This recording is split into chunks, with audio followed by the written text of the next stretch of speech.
تو پیریڈ یا مینسز کے دنوں میں خواتین کے لیے نماز کا حکم، نماز کی فرضیت تو بالکل ختم ہو جاتی ہے کہ جب تک ان کے یہ ایام چلتے ہیں ان دنوں میں ان پر نماز فرض نہیں ہے، وہ نماز ادا نہیں کریں گی۔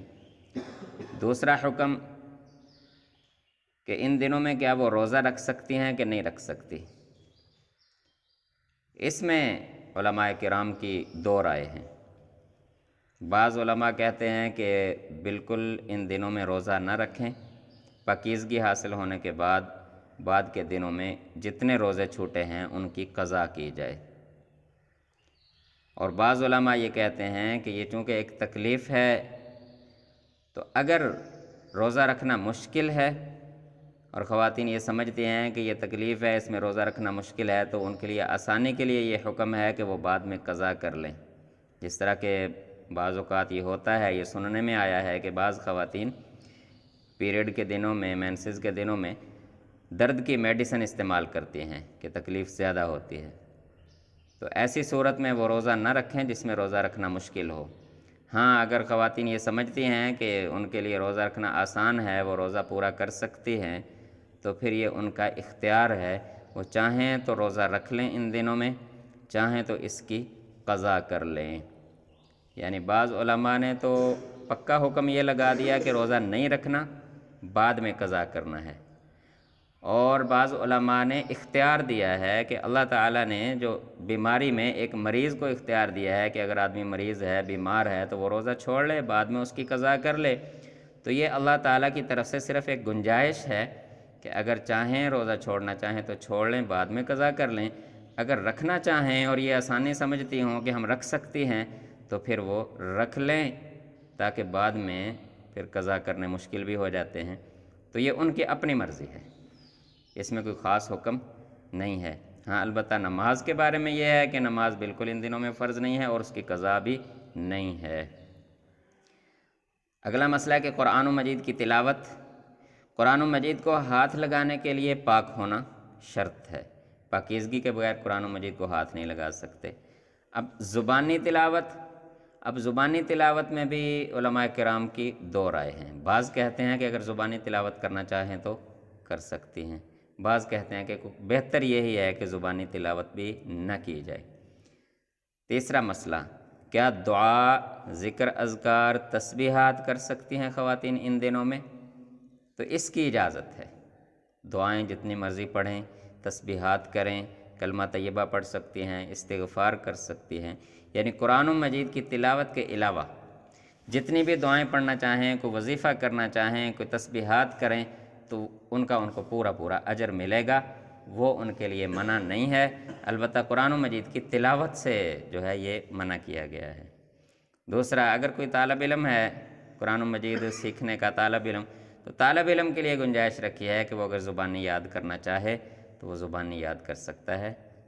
عورت اگر طالب علم ہے، قرآن مجید یاد کرتی ہے تو وہ زبانی یاد کر سکتی ہے، ہاتھ لگانے کی اس کو اجازت نہیں ہے۔ یہ کچھ مسائل ہیں۔ اور میاں بیوی کے بارے میں اللہ تعالیٰ نے فرمایا کہ جب تک پاکیزگی حاصل نہ ہو تب تک وہ آپس میں ایک دوسرے کے قریب نہ جائیں۔ ہاں، باقی معاملات وہ اسی طرح چلیں گے، کھانا پینا، کھانا بنانا ہے تو اس میں وہ بالکل ناپاک نہیں ہو جاتی ہیں کہ اب وہ جس چیز کو وہ ہاتھ لگا دیں تو وہ بھی ناپاک۔ بعض لوگوں میں یہ بات چلتی ہے کہ جب وہ بالکل ناپاک ہو گئی، اگر برتن کو ہاتھ لگا دیا تو وہ بھی ناپاک، کھانا بنا دیا تو وہ بھی۔ ایسا کوئی مسئلہ نہیں ہے، یہ صرف ایک اللہ تعالیٰ کا حکم ہے، باقی سارے معاملات جو ہیں اس میں گنجائش ہے۔ وَيَسْأَلُونَكَ عَنِ الْمَحِيضِ، اے رسول صلی اللہ علیہ وسلم، یہ آپ سے سوال کرتے ہیں حیض کے بارے میں۔ قُلْ هُوَ أَذًى، آپ فرما دیجئے کہ ایک تکلیف ہے اور ایک ناپاکی ہے۔ فَاعْتَزِلُوا النِّسَاءَ فِي الْمَحِيضِ، پس حیض کے دنوں میں تم خواتین سے الگ رہو۔ وَلَا تَقْرَبُوهُنَّ حَتَّى يَطْهُرْنَ، جب تک وہ پاکیزگی حاصل نہ کر لیں اس وقت تک ان کے قریب نہ جائیں۔ یہاں پر بعض لوگ کہتے ہیں جی کہ نوجوان لڑکے بیٹھے ہیں، ان کے سامنے یہ مسائل کیوں بیان ہو رہے ہیں؟ یہ بعض جگہ پہ یہ مسائل بیان نہ ہونے کی وجہ سے یہ ہوا کہ نکاح ہوا، شادی ہو گئی، لڑکی ان دنوں میں کوئی قسمت کی بات کے مینسز کے ایام چل رہے تھے تو لڑکے سے صبر نہیں ہو سکتا تھا، کہ مسائل کا پتہ نہیں تھا، تو پھر گناہ میں مبتلا ہو گئے۔ تو اس لیے ضروری ہے کہ لڑکوں کو ان مسائل کا زیادہ پتہ ہو تاکہ کم از کم انہوں نے کل باپ بھی بننا ہے، کسی بیٹی کے باپ بھی بننا ہے، کسی بہن کے بھائی بھی ہیں، کل ان کی شادی ہونی ہے، کسی بیوی کے خاوند ہیں، تو ان کے لیے یہ مسائل معلوم ہونا ان کے لیے اور بھی زیادہ ضروری ہے۔ تو اس لیے اللہ تعالیٰ نے فرمایا کہ ان دنوں میں قریب نہ جائیں۔ فَإِذَا تَطَهَّرْنَ، جب وہ پاک ہو جائیں، فَأْتُوهُنَّ مِنْ حَيْثُ أَمَرَكُمُ اللَّهُ، پھر اللہ تعالیٰ نے جیسے تمہیں اجازت دی ہے بس تم ان کے قریب جائے۔ ان اللہ یحب التوابین، بے شک اللہ تعالیٰ توبہ کرنے والوں کو پسند کرتے ہیں۔ ہاں اگر کسی سے کوئی غلطی ہو گئی ہے وہ اللہ تعالیٰ سے توبہ استغفار کر لے، اللہ تعالیٰ معاف کر دیتے ہیں اور اپنے بندے سے راضی ہو جاتے ہیں توبہ کرنے پر۔ وَيُحِبُّ الْمُتَطَہِّرِينَ، اور گندگی سے بچنے والے، پاکیزگی حاصل کرنے والوں سے اللہ تعالیٰ محبت رکھتے ہیں۔